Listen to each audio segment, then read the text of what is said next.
Hello students, welcome you all. बच्चों, आज मैं बीएड थर्ड सेमेस्टर की क्लास में पढ़ाऊंगी guidance and counselling. Guidance and counselling के अंतर्गत मैं आपको पढ़ाऊंगी इंफॉर्मेशन ऑर्गेनाइजेशन। देखिए, मैंने आपको बताया था कि निर्देशन देते समय हमें सबसे पहले समस्या का निदान करना होता है। समस्या का निदान का मतलब होता है डायग्नोस करना, कि उसके कारण को जानना कि आखिर समस्या है तो इसके पीछे कारण क्या है। और कारण को जानने के लिए हम विभिन्न जगह से, विभिन्न स्रोतों से जानकारियां एकत्रित करते हैं, मतलब डेटा कलेक्शन करते हैं। तो यही इंफॉर्मेशन ऑर्गेनाइजेशन हमारा निर्देशन प्रक्रिया में कार्य करता है। तो इंफॉर्मेशन ऑर्गेनाइजेशन क्या करता है बच्चों? ये सबसे पहले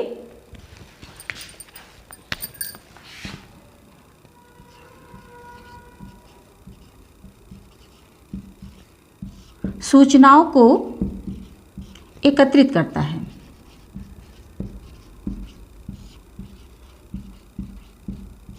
क्या करता है? विभिन्न स्रोतों से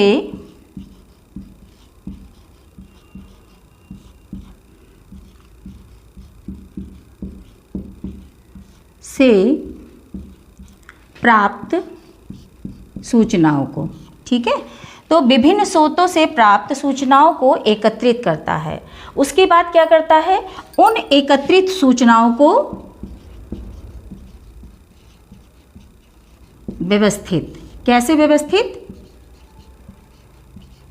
क्रमबद्ध, ठीक है। क्या करता है? व्यवस्थित करता है, क्रमबद्ध तरीके से उसको व्यवस्थित करता है। उसके बाद क्या करता है? उसका विश्लेषण करता है, उसकी व्याख्या करता है, ठीक। और उसके बाद व्याख्या के बाद क्या करता है बच्चों? व्याख्या करने के बाद वह उसको क्या करता है? उपयोग के योग्य बनाता है। तो हमारा इंफॉर्मेशन ऑर्गेनाइजेशन क्या करता है? पहले विभिन्न स्रोतों से प्राप्त सूचनाओं को एकत्रित करता है, उसके बाद उसे व्यवस्थित ढंग से, क्रमबद्ध ढंग से व्यवस्थित करता है, देन उसका विश्लेषण करता है और एट लास्ट उसको उपयोग के योग्य बनाता है। यही हमारा इंफॉर्मेशन ऑर्गेनाइजेशन का काम है। तो बच्चों, देख लेते हैं हम पहले इसका जो हमारे जोन्स महोदय ने इसके जो डेफिनेशन दी है उसको देख लेते हैं, इससे और हम लोग को क्लियर हो जाएगा। It is a systematic arrangement. क्या है? सिस्टमैटिक अरेंजमेंट, मतलब क्रमबद्ध तरीके से व्यवस्थित संग्रह करना, किसको? सूचनाओं को। तो it is a systematic arrangement of data. Data का सिस्टमैटिक अरेंजमेंट, मैंने अभी व्यवस्थित, क्रमबद्ध ढंग से व्यवस्थित की बात बताई है आपको। वही चीज है कि systematic arrangement of data collection from various sources. मैंने अभी बताया कि विभिन्न स्रोतों से आपको क्या प्राप्त होता है? डेटा प्राप्त होता है। तो various sources to be used for educational and guidance purposes. शैक्षणिक कार्य के लिए और गाइडेंस के लिए, निर्देशन के लिए हमें इन सूचनाओं की जरूरत पड़ती है। तो इसलिए ये पहले इसको एकत्रित किया जाता है, फिर इसको व्यवस्थित किया जाता है, इसका विश्लेषण then किया जाता है और उसके बाद इसका प्रयोग किया जाता है किसमें? निर्देशन प्रक्रिया में। और ये बहुत इंपॉर्टेंट भाग है। इसके बिना हम निर्देशन कार्य सुचारू रूप से नहीं कर सकते हैं, ठीक है। अब इसके उद्देश्य की बात आती है बच्चों, कि हमारा जो इंफॉर्मेशन ऑर्गेनाइजेशन है, जो सूचना संगठन है, तो सूचना संगठन का क्या उद्देश्य होता है?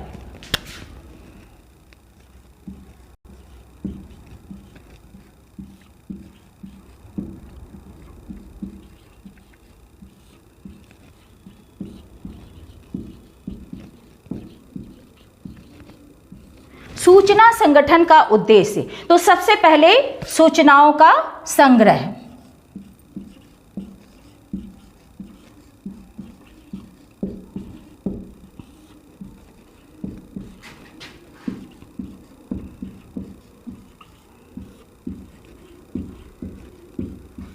उसके बाद सूचनाओं का वर्गीकरण,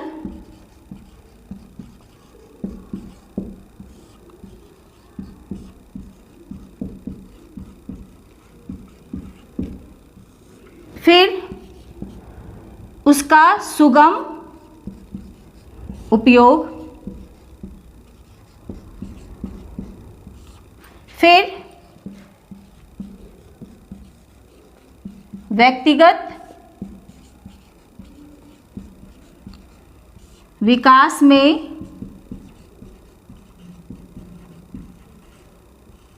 सहायक, उसके बाद निर्णय में सहायता देता है। मैं ऊपर लिख देती हूं,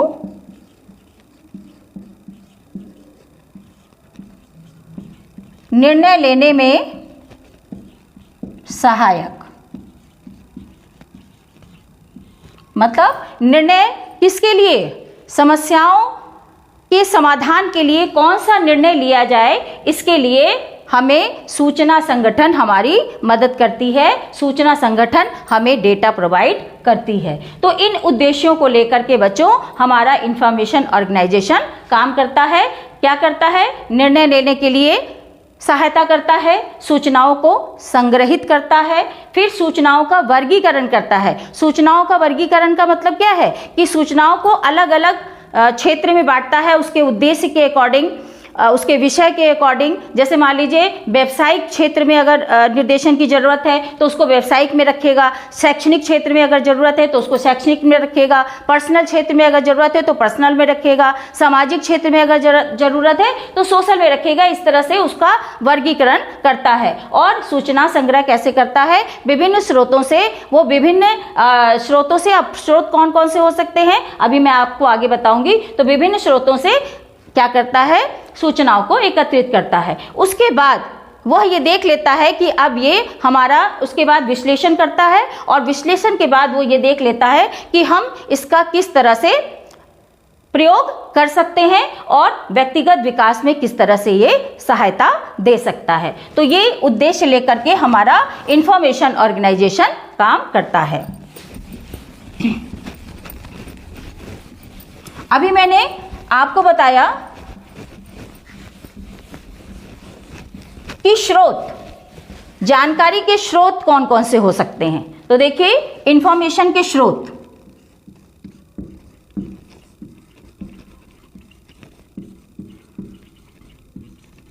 इंफॉर्मेशन के कौन कौन से सोर्सेज होते हैं, सोर्सेज ऑफ इंफॉर्मेशन। तो सबसे पहले अगर देखिए तो स्वयं व्यक्ति या बालक से हमें, स्वयं बालक अपने विषय में हमें डेटा देगा, जानकारी देगा, या स्वयं व्यक्ति जिसकी समस्या है वो देगा। दूसरा परिवार के लोग, ठीक। तीसरा समाज के लोग। चौथा विद्यालय।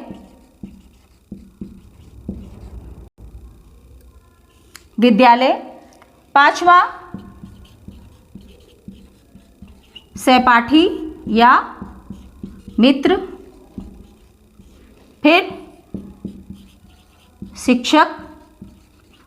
तो ये सारे क्या हैं, ये सारे स्रोत हैं किसके, इंफॉर्मेशन प्राप्त करने के। मतलब इन जगहों से हम सूचनाएं एकत्रित कर सकते हैं, किसके विषय में, जिस व्यक्ति की या बालक की जो भी समस्या है उससे रिलेटेड हम जितने भी इंफॉर्मेशन है यहां से प्राप्त कर सकते हैं। अब देख लेंगे कि इसकी प्रक्रिया क्या है।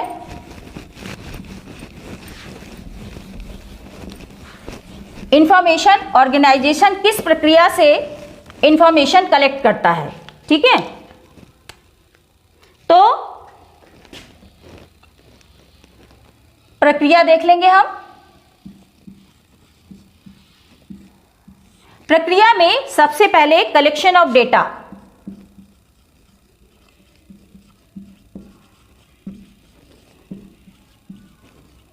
डेटा का सबसे पहले कलेक्शन होता है, फिर उसका क्लासिफिकेशन,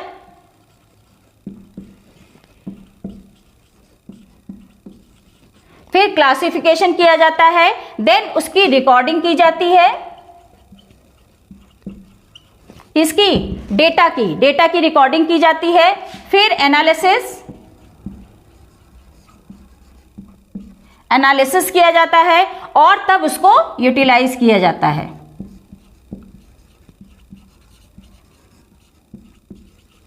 ठीक है, तो ये हमारी क्या है, प्रक्रिया है, किसकी, डेटा कलेक्ट करने की। सबसे पहले कलेक्शन ऑफ डेटा, डेटा को कलेक्ट करना, देन क्लासिफिकेशन, उसका वर्गीकरण करना, उसको अलग अलग उद्देश्य के अकॉर्डिंग अलग अलग करना। उसके बाद उन सूचनाओं को क्या करना, उन सूचनाओं की रिकॉर्डिंग करना। रिकॉर्डिंग से वो सारी चीज़ें ज़्यादा क्लियर हो जाती हैं और हमारे पास कुछ भी छूटने का मौका नहीं मिलता है। सुनी सुनाई चीज़ों को हम जैसे मान लीजिए रिकॉर्डिंग उस चीज़ की नहीं करते हैं, जो भी डेटा हमें प्राप्त हो रहा है उसकी रिकॉर्डिंग नहीं करते हैं, तो हो सकता है कुछ चीज़ें हमें याद रहें, कुछ चीज़ें हम भूल जाएं। लेकिन रिकॉर्डिंग अगर कर ली जाती है तो एक भी चीज़ हमारे से मिस नहीं हो पाती है। देन उन प्राप्त जो रिकॉर्डिंग है, जो भी हमारा इंफॉर्मेशन जो हमें मिला है, जो भी हमें डेटा कलेक्ट हुआ है, उसका फिर एनालिसिस किया जाता है, उसकी व्याख्या की जाती है, उसका विश्लेषण किया जाता है और उसके बाद उसको किसमें यूज किया जाता है, किसमें निर्देशन दाता अपने निर्देशन प्रक्रिया में उसका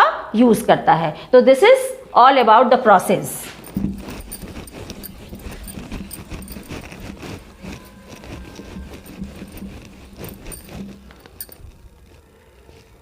फिर हम इसके महत्व को देख लेते हैं बच्चों, इसका क्या महत्व है, मतलब इंफॉर्मेशन ऑर्गेनाइजेशन का क्या महत्व है। तो सबसे पहले तो यह बालक या व्यक्ति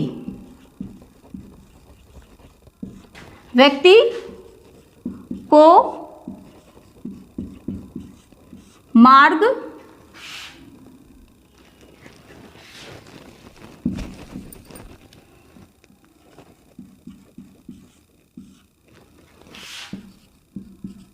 मार्गदर्शित करता है।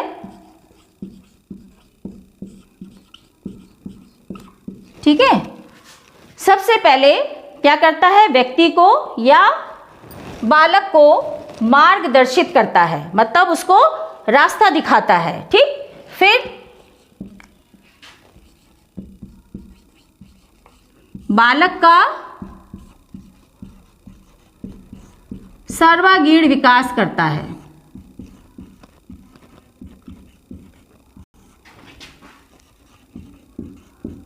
बालक का सर्वांगीण विकास, होलिस्टिक डेवलपमेंट, शारीरिक, मानसिक, सामाजिक, आध्यात्मिक, संवेगात्मक, हर तरह के विकास में सहायक होता है। उसके बाद विद्यालय प्रशासन व मूल्यांकन को विद्यालय प्रशासन व मूल्यांकन को सरल बनाता है।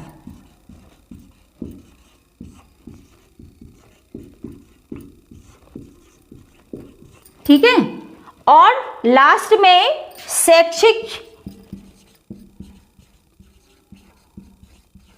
योजनाओं को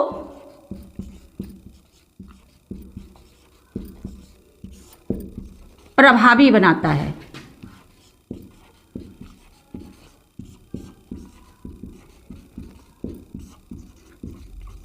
ठीक है, तो ये इसके महत्व है बच्चों कि हमारा इंफॉर्मेशन ऑर्गेनाइजेशन क्या क्या काम करता है, बालक या व्यक्ति का मार्गदर्शित करता है, बालक का सर्वांगीण विकास में सहायक होता है, बालक का सर्वांगीण विकास करता है, विद्यालय प्रशासन और मूल्यांकन को सरल बनाता है और शैक्षणिक योजनाओं को प्रभावी बनाता है। तो इंफॉर्मेशन ऑर्गेनाइजेशन के विषय में आज अपने सब समझा और पढ़ा। आई होप आपको समझ में आया होगा। नेक्स्ट क्लास में नेक्स्ट टॉपिक पढ़ाऊंगी। Thank you.